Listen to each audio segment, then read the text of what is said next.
supersonic for just under 4 minutes.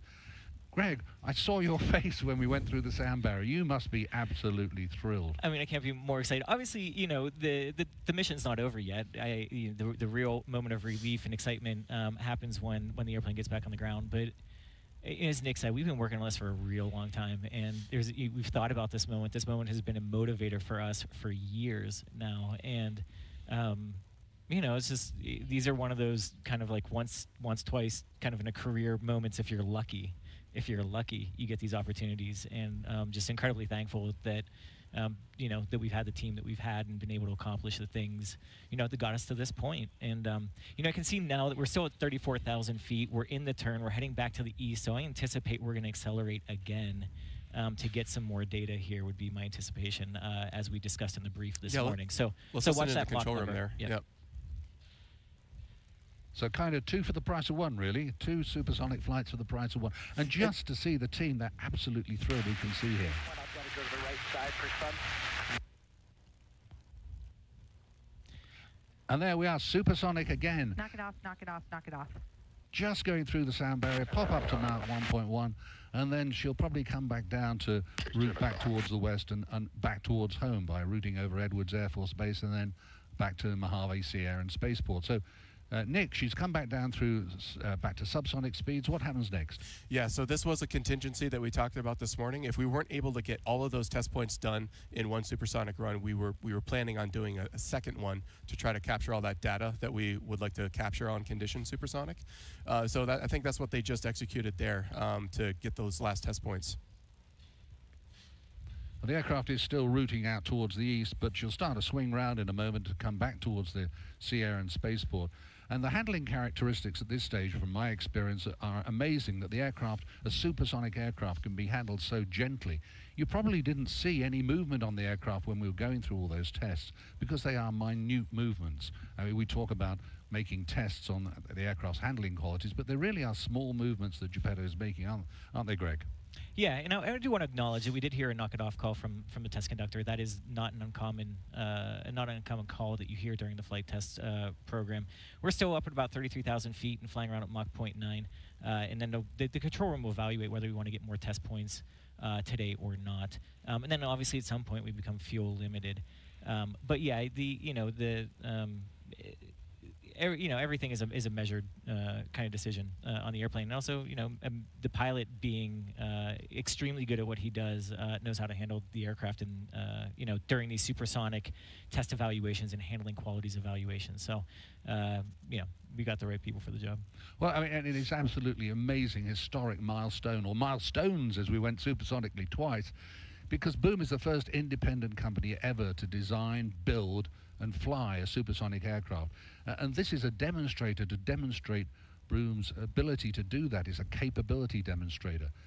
And we all believe that innovation in aviation is necessary to get the industry to move forward. The industry has only really gone backwards in time in the last 20 years since Concorde stopped. Historically, the human race has always wanted to go faster. I mean, the horse was domesticated over 6,000 years ago to enable people to chase up their prey or run away from things that are chasing them. That was around about 15 miles an hour. Then ships came along and they got gradually quicker and up to around 25 miles an hour. And then latterly, in the latter parts of the 19th century, trains came along maybe up to around 50 miles an hour. In the early part of the 20th, cars could go up to 70 miles an hour, and then aircraft came along a little bit later than that. Initially 100 miles an hour, then the jet took it up to 400, then jet airliners to 650, and now we have supersonic aircraft that will be the forerunner for the Overture supersonic airliner that will be going up to Mach 1.7, twice as fast as a conventional airplane. That's the vision of Boom, and that's the objective of all of this activity. And I'm absolutely thrilled to see a civil aircraft flying supersonically once more. Greg, it's incredible to see this milestone after working on it for 8 years. I know how involved you are in the program. Really, how does it feel now to see the airplane turning and starting to route back towards Mojave? Again, just fantastic. Like I said before, you know, the mission's not over until the airplane's safely on the ground, but this is such a huge step, building the first civil supersonic jet, you know, right here in America. this jet really does have much of the enabling technologies that are going to enable us to go ahead and build a commercial supersonic airliner that is available to the masses.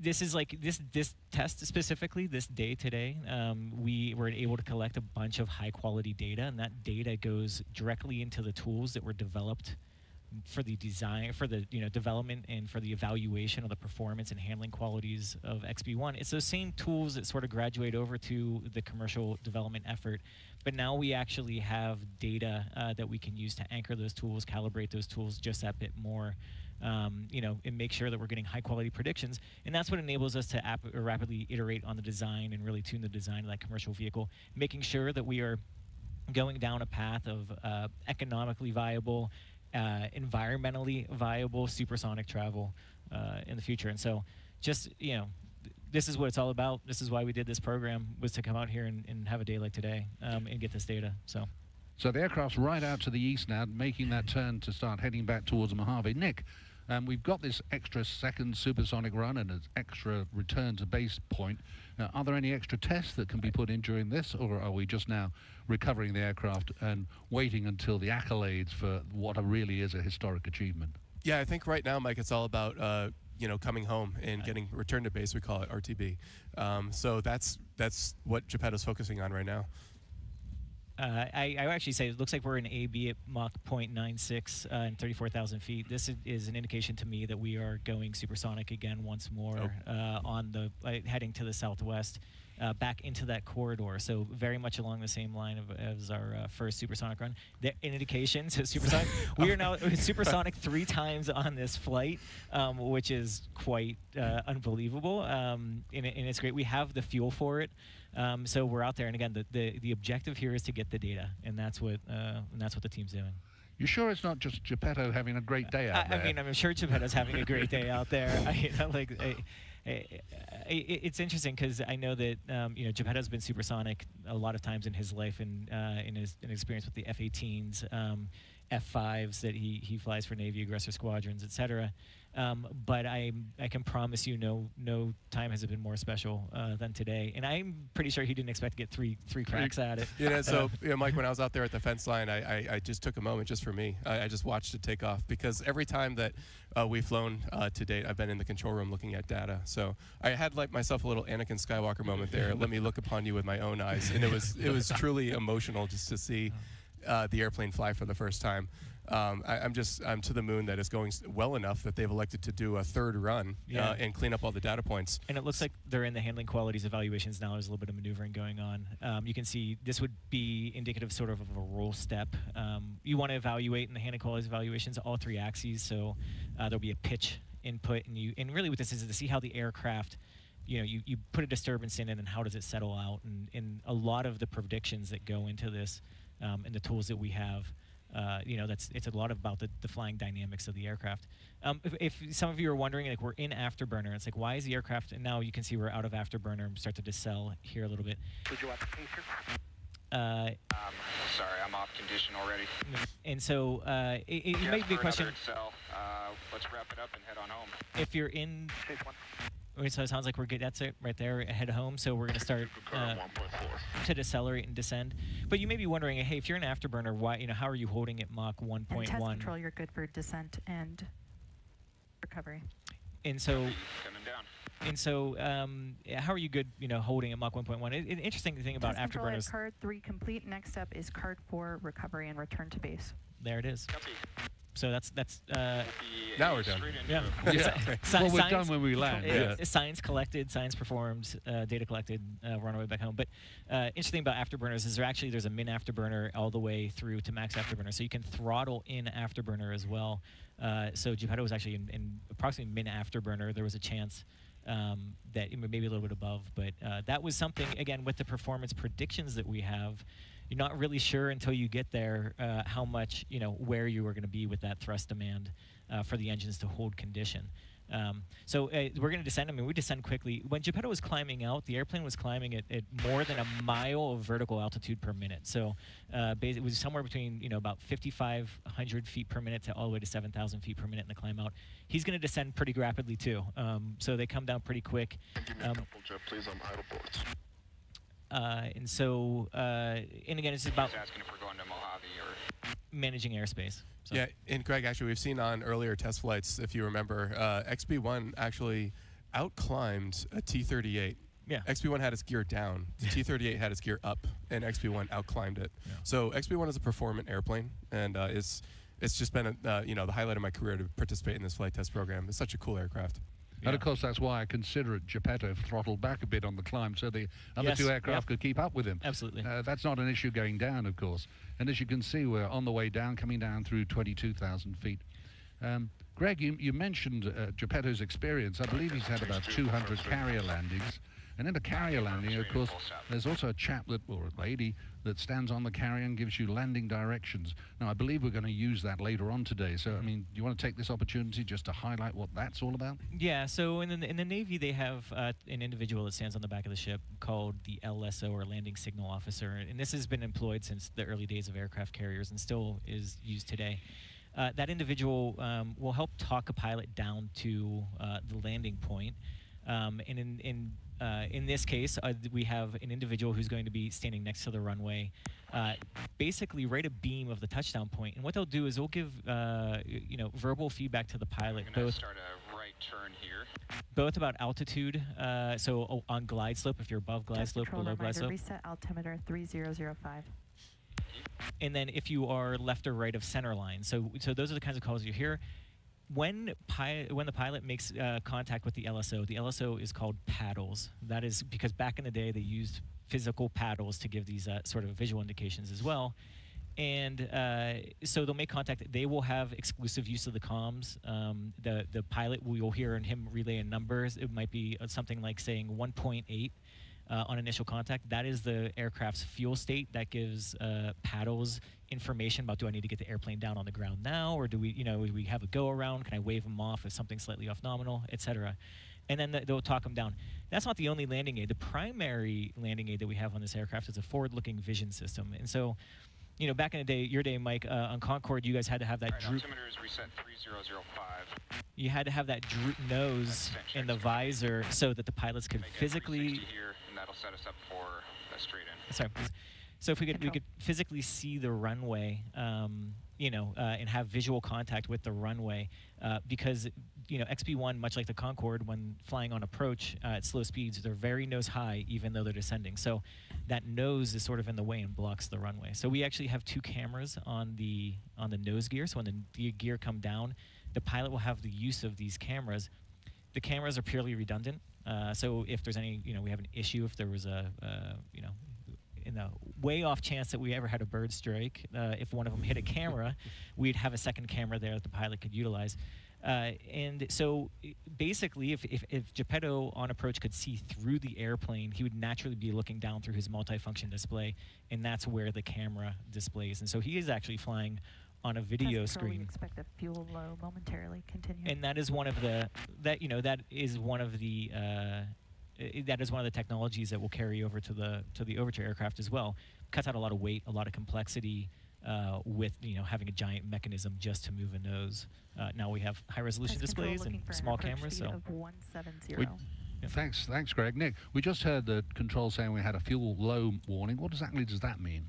Yeah, so that's just an indication that he's on the last remaining fuel tank. So there are 5 fuel tanks in XB-1, and this is expected. This is par for the course. But he's on his main tank, which is the largest tank in XB-1 and holds the most amount of fuel. And he's burned the peripheral tanks, and this is the tank that we typically land on. We like to be on that main tank with approximately less than 2,000 pounds of fuel for landing. XB-1 can land heavier than that, but it's just it's more load on the gear. More energy gets put into the brakes when we land heavy. So it looks as if we're at the sweet spot actually for landing. So we're actually managing the flight to ensure that we don't land with too much fuel. That's right. Yeah. Okay. And you'll see when XB-1's on final approach just how nose up she is. Of course, there's also the conventional instrument landing system that'll help Geppetto. But What's going through his mind right now, I wonder? Well, I kind of guess he won't be thinking too much about the excitement of 3 supersonic dashes. He will be later. He'll be concentrating now on getting the aircraft lined up on the center line on the correct descent path. Now, you can see from the digits in front of you, we're just going down through 6,000 feet, bearing in mind that Mojave is 2,800 feet up. So we're really just about 3,000 feet above the ground, slowing right down into final approach speeds. And of course, accompanied still by the 2 aircraft accompanying the chase aircraft, and that's what's giving these wonderful pictures. And I guess it won't be long until we see the gear coming down. Standby gear. Here it comes. There it is. 3, 2, 1, mark. So that's the mark for Geppetto to select the undercarriage down. Here she comes.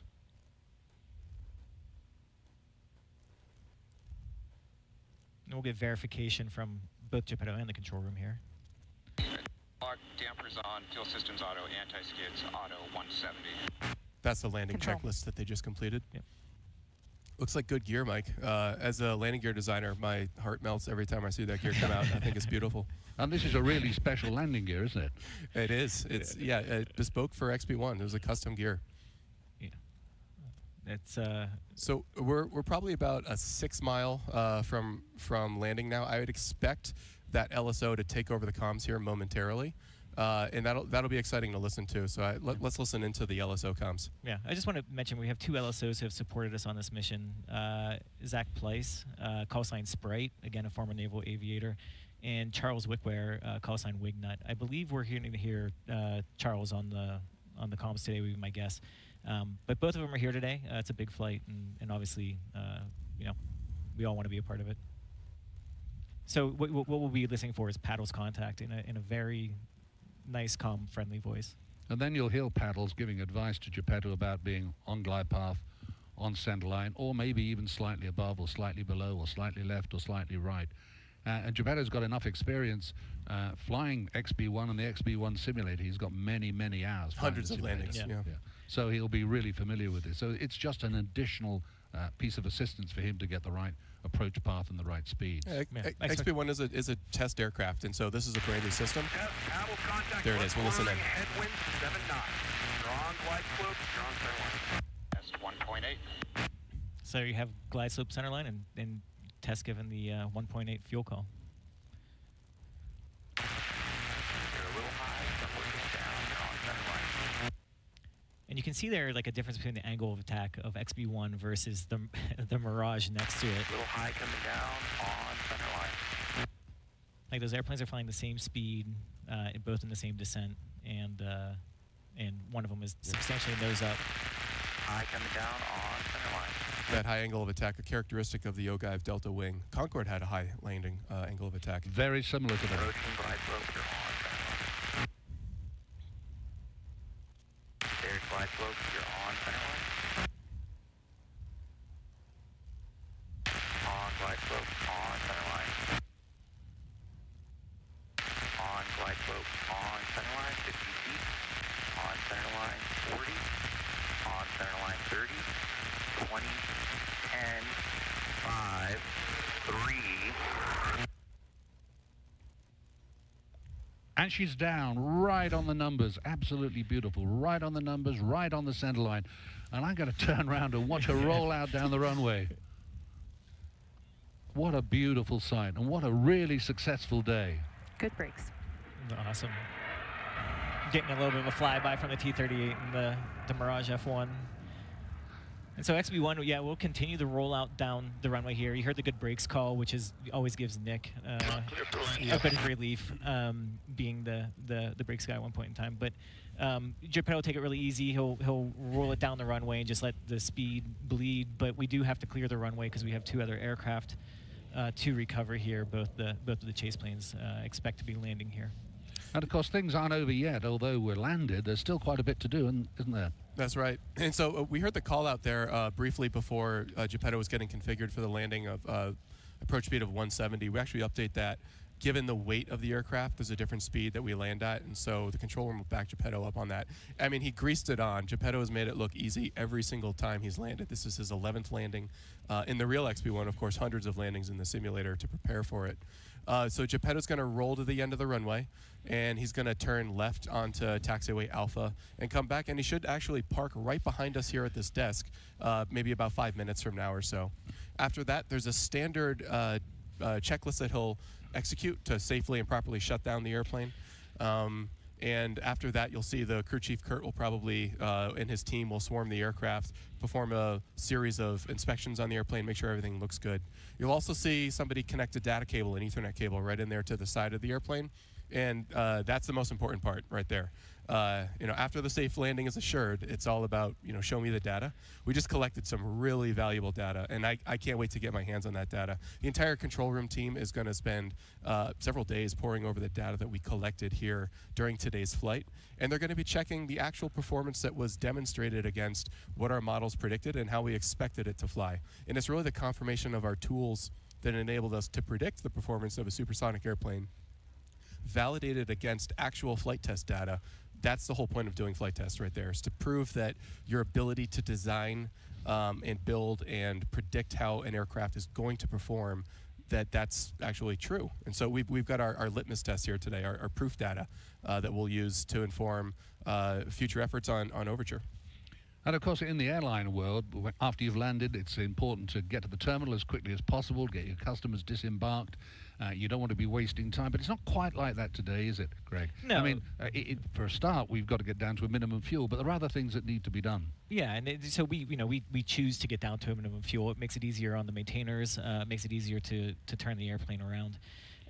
But yeah, again, like we said, we go through this checklist just like we do prior to flight and in the pre-flight and even in flight. There is an after-landing checklist, and as Nick said, it's just about making sure the airplane is properly configured so we can do the things that we need to do and really get this airplane turned around in short order for our next mission, which hopefully will be if we don't see anything that needs to be rectified or adjusted on the airplane, we could expect maybe a next mission in the next 10 days or so. Nick, do you have any more information on that? Yeah, so this is not planned to be XB-1's last flight. We've got another flight coming up where we'll go supersonic again, and that might happen as shortly as about a week from now or so. And we're planning something special on that flight as well, too. We've demonstrated that XB-1 can be safely operated at supersonic speed. Our data review process will confirm that after we've checked everything. And then what we're actually planning to do is to get some really spectacular imagery of an aircraft in supersonic flight. The details will be announced on that pretty soon, but what we're looking to do is actually capture some special type of photography called Schlieren imagery, and that allows us to actually visualize the shock waves that are coming off of XB-1 while it's supersonic. That's what's in store for our next flight. And you can see the video pictures of XB-1 taxiing in, and we can hear her here. Yep. And shortly we'll be able to see her coming in, and here she comes. Let's just watch XB-1 taxiing in.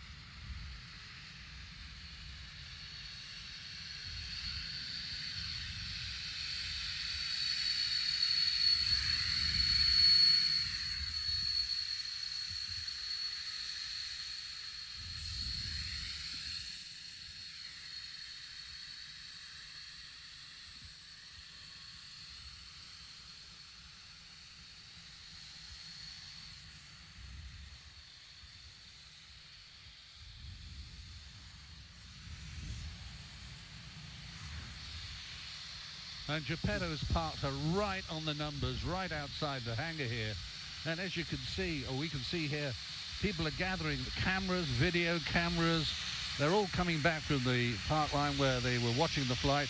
A drone flying past the aircraft to give really good views of the whole aircraft. And I think I actually caught a smile there from Geppetto at that very moment. And you can see the ground crew just getting to work, immediately securing the aircraft. Again, we want to maintain this as a healthy test asset, obviously. They'll do another inspection. So engines are off right now, mercifully. It's a little bit quiet out here, but you know, they're going to do a walk around of the aircraft to make sure see if there's anything that they need to get a start on before the next mission. And yeah, they're on their way over there. I think this actually is going to conclude my portion of the broadcast, but I do want to. I have a couple of thank yous that I want to say first. Mike, incredibly appreciative of you coming out and spending your time with us here today and participating in this event. But not only that, obviously you've been an advocate for this mission and a friend of this company for an extremely long time.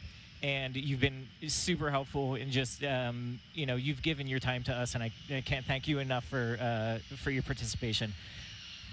I also want to thank Blake. Obviously, without Blake giving us the opportunity, trusting in us to do this mission, none of this would be possible. And so I wouldn't be here today if it wasn't for Blake Scholl and Boom Supersonic. So incredibly thankful for, again, like I said, his trust in us and providing us this opportunity to go out and do what we did today. I want to thank a whole bunch of folks who participated in this program. We've been working on this plane for a long time, and there's members of the team who made significant contributions to the aircraft who are not able to join us today. And I really just truly want to say thank you to them, and I hope that they understand the impact that they've had and can feel a part of the success and celebration that we're going to have here.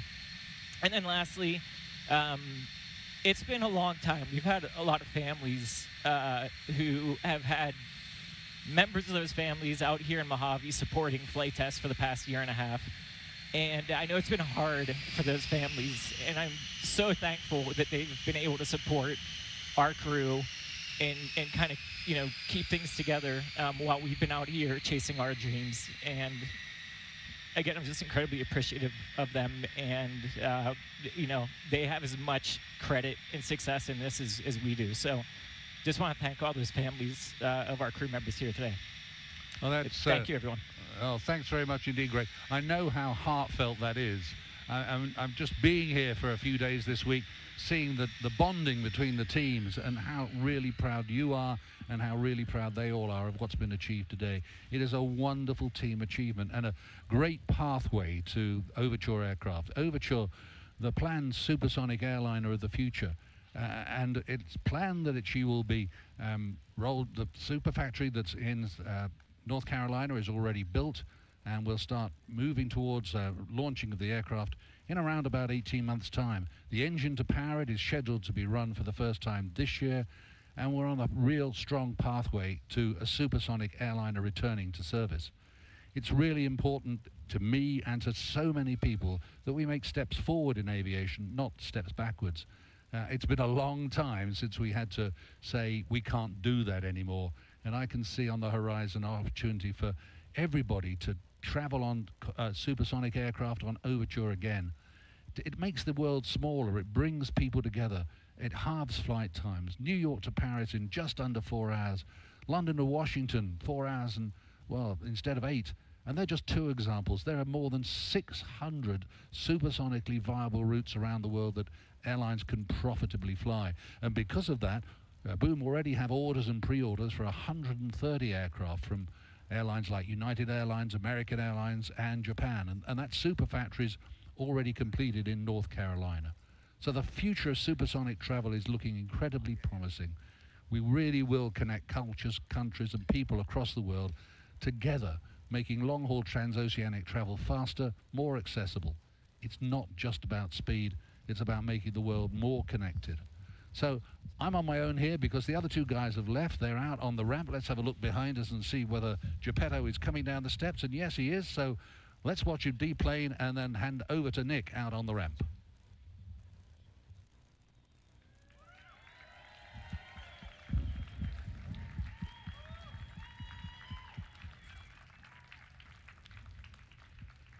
And there's that moment. I don't know if you can hear me on the mic, but Geppetto just stepped out of the cockpit, getting that hero shot there, coming down the ramp. And our CEO, Blake Scholl, is about to meet Geppetto and shake hands after a successful mission.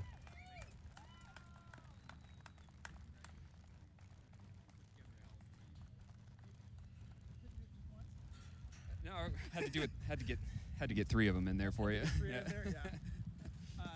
Congratulations. You are the fastest civil pilot alive. Well, thanks, Blake. Thanks for putting together this incredible team who built an incredible aircraft.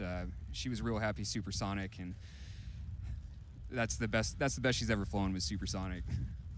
Awesome. Well, congratulations and well done. Thank you. Thank you.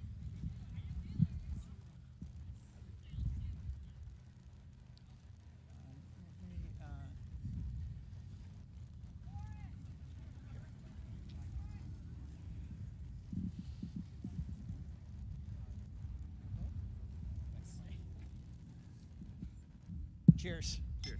To many booms to come.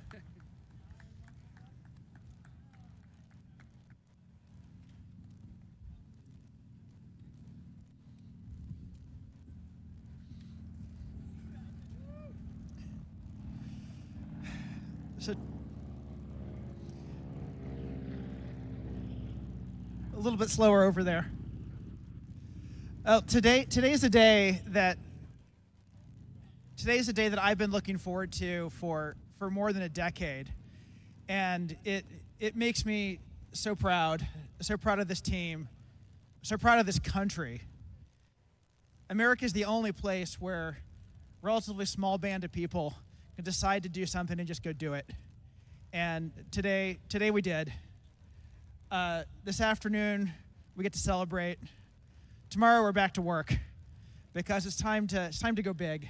It's time to take this little airplane made out of airliner technology and scale it up. It's time to bring supersonic flight back. It's time to bring it back for all of us. It's time to bring it back in a mainstream way. And we're not going to stop. We're not going to stop until everyone can benefit from this. From the president to every family, to make the world a smaller place, to bring humanity closer together. Let's make America boom again. Thank you very much.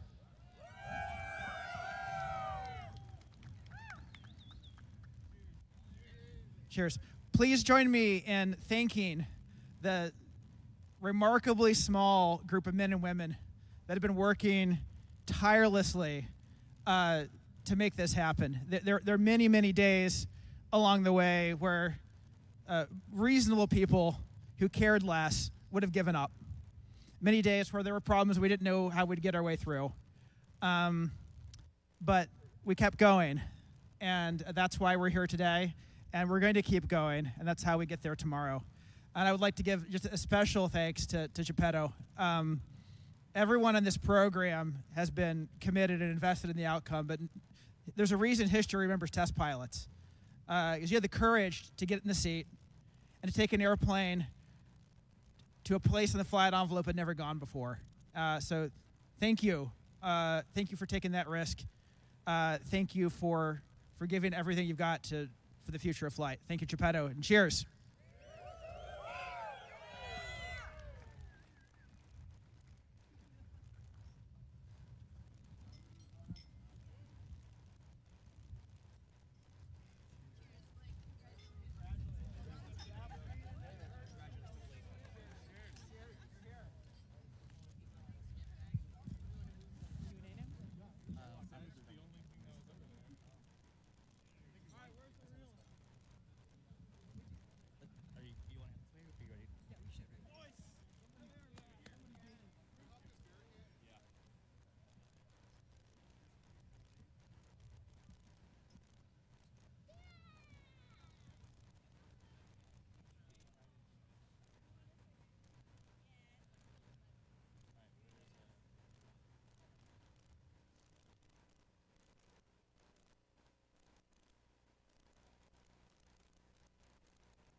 For those of you joining us, my name's Mike Bannister. I used to be the British Airways chief pilot for Concorde, flying supersonically for 22 years. So I kind of got a feeling about what's been going on today.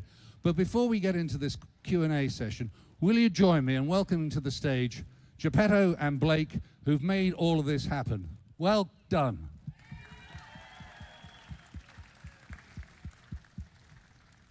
Fantastic, guys. Up here with me, Blake Scholl, the founder and CEO of Boom Supersonic, and Geppetto, who flew the aircraft today. So the dead simple question to start up with, Geppetto, is how do you feel? Well, I'm not sure my brain's fully caught up with me yet. I think it might still be flying supersonic. A little bit shaky, just excited to be here and grateful to be a part of this team. And you enjoyed it so much you had 3 goes. Yeah, that was a contingency that we had briefed. If we didn't get everything we needed on one supersonic run, then we briefed that we'd be able to turn around and do it again. So I don't think anyone in the control room was surprised. It wasn't exactly the plan, but we had it was a backup plan. And Blake, this has been your brainchild. It's been your baby for the last 10 or more years. How does it feel to see this coming to fruition right now, right here? It's a little surreal, if I'm being honest. I think it's still sinking in.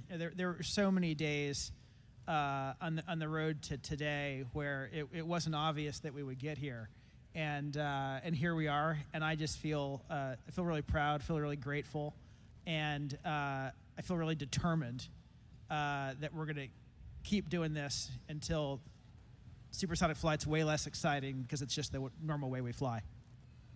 Geppetto, back to you. When I was in amongst the crowd just now, one of the people out there asked me, how does it feel to fly supersonic? So how does it feel to fly supersonically 3 times in one go? Well, it's always exciting. There's something special about going faster than the speed of sound. I'm sure you remember your first time going supersonic, right? It was probably in an airplane that had done it before. Yeah, so so was mine. But I remember that feeling like as I was getting ready to push the throttles up for the first time in an F-18 Super Hornet, and like it felt like I was climbing up a roller coaster. Like I know I'm going to be okay. Like my brain knows I'm going to be okay, but am I really going to be okay? Is everything really going to be okay? So push the throttles up, and then you see the Mach number finally tick over to Mach 1, and you're like, well, is that it? Is that really all there is to it? Today was a little bit different than that. This was the first time that the airplane had never done it before, and certainly our models and our data had indicated that it was going to be safe, it was going to be predictable, and it was going to be easy. But you don't really know until you push the throttles up and you go for it. Today I was pleasantly surprised that it was actually safe and easy and predictable. I'm sorry, I was not surprised that it was safe. There was no doubt in my mind that was going to be the case, but it was smooth, it was predictable, and it felt great. I remember what you said yesterday. You said you were more nervous about the press conference than the flight. 100%, yes. Quite rightly. I was very jealous thinking of you flying the aircraft because it was absolutely fantastic. But to put it in context, we talk about the first supersonic flight of XB-1, but Geppetto is the first pilot ever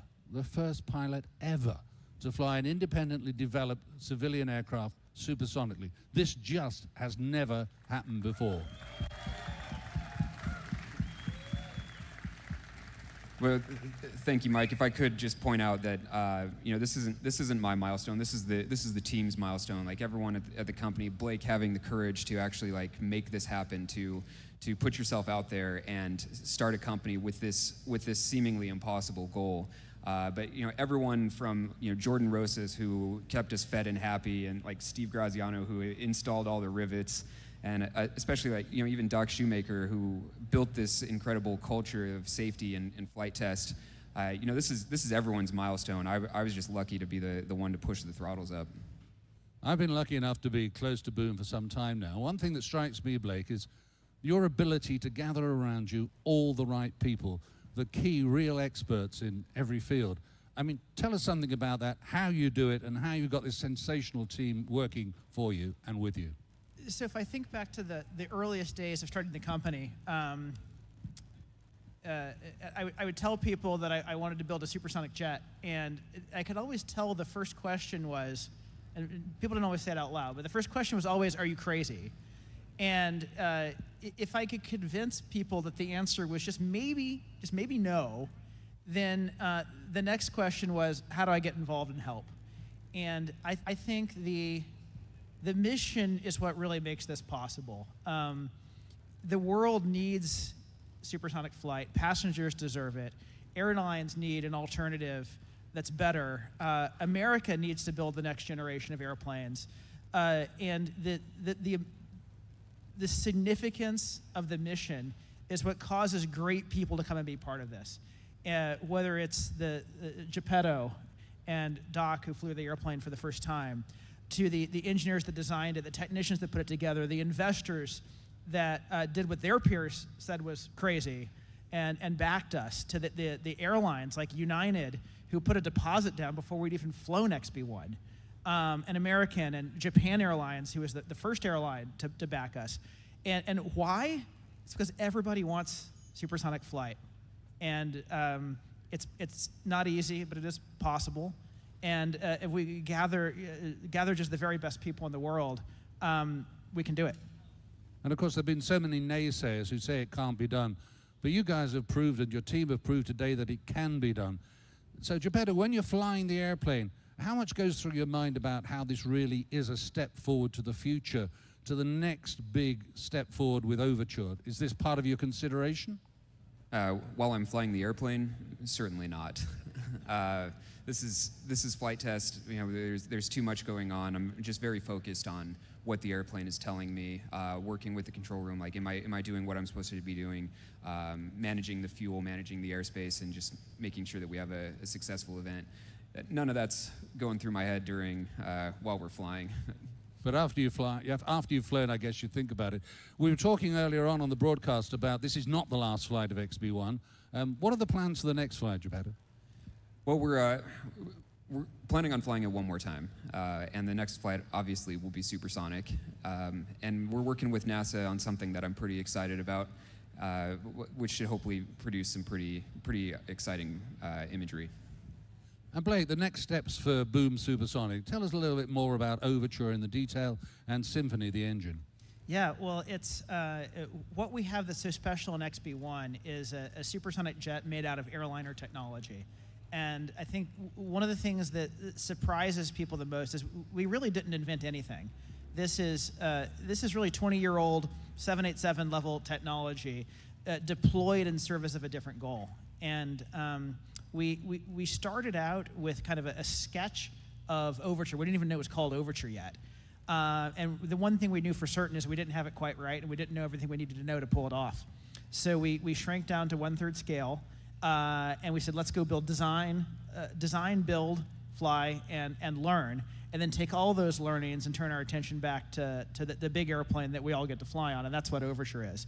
And so after next week's final flight of XB-1, our attention goes back on that Overture airplane, and so we will be advancing that. You know, where we are today, it's just about time to quote unquote break the engineer's pencils, meaning we have a design that accomplishes what we need to accomplish, and it's ready, we're going to go take it into production. So the next things we get to look forward to, the Symphony engine, and that's our engine that powers Overture.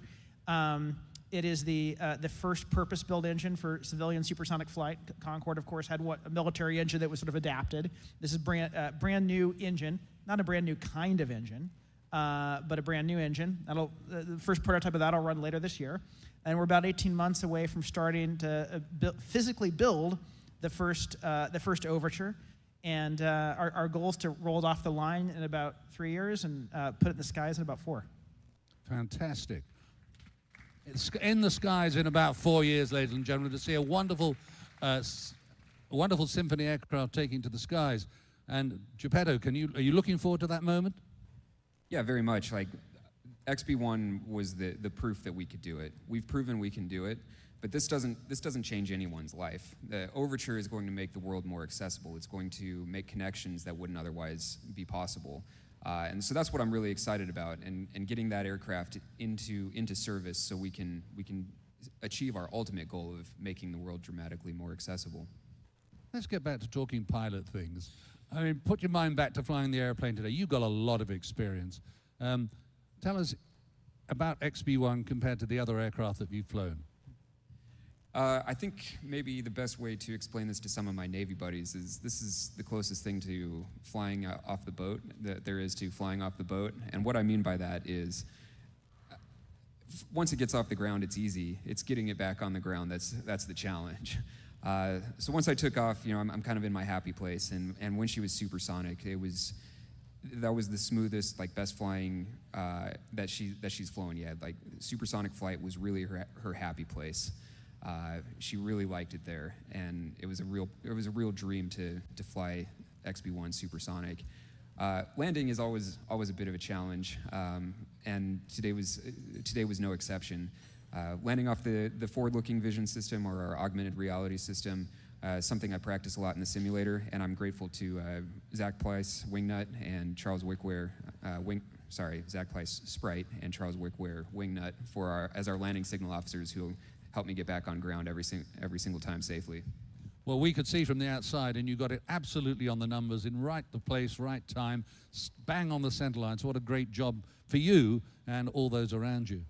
Blake, you touched on the future. There have been a lot of naysayers about the future of supersonic aircraft, and yet you're convincing people that it's doable, and you're convincing people that it will happen, and you've got now this demonstration of your capability.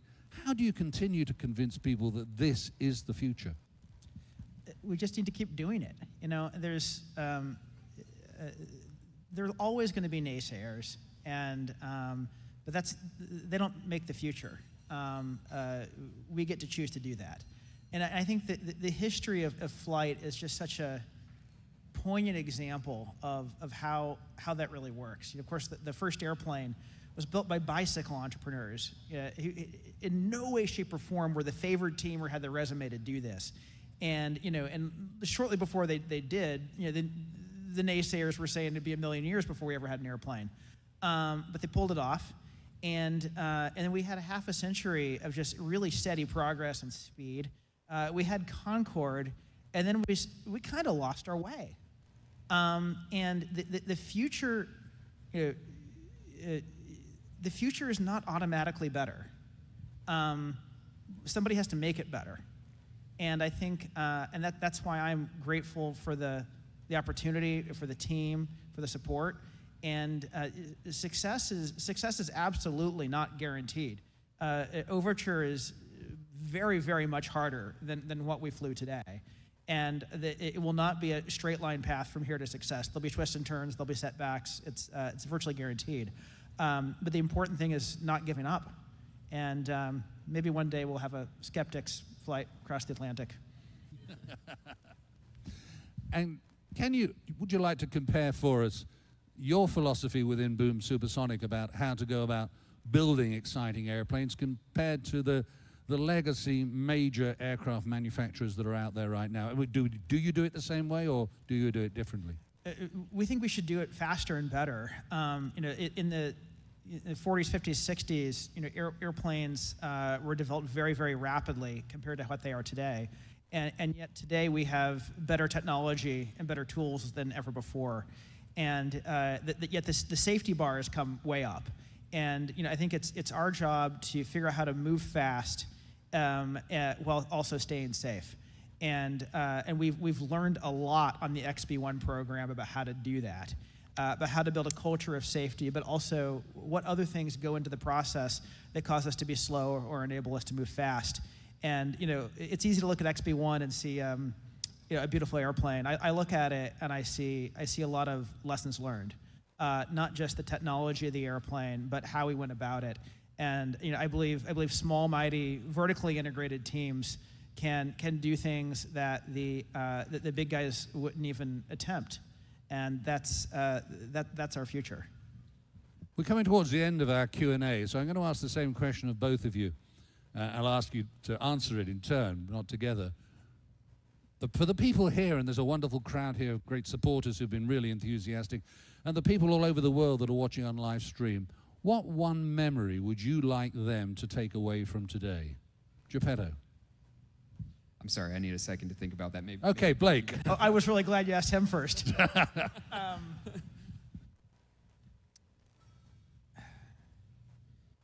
I don't know if it's about today exactly for me.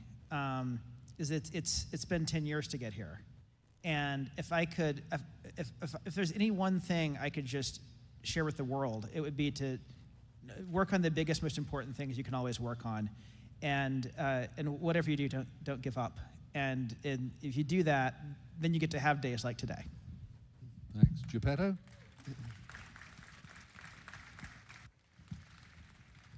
I think that what I will remember and what I hope other people take away from this is that what a small team of really dedicated people can make happen.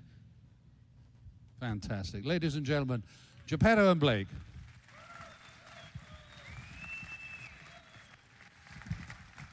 Thank you, Mike.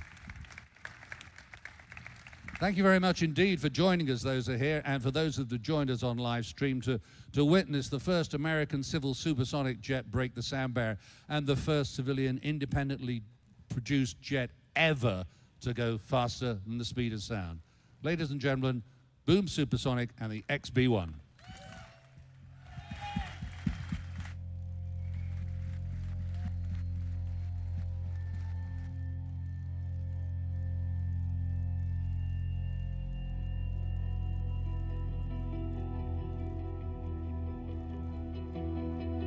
Thanks very much, everyone. That's really kind of you. Appreciate it. We signed out of our live webcast.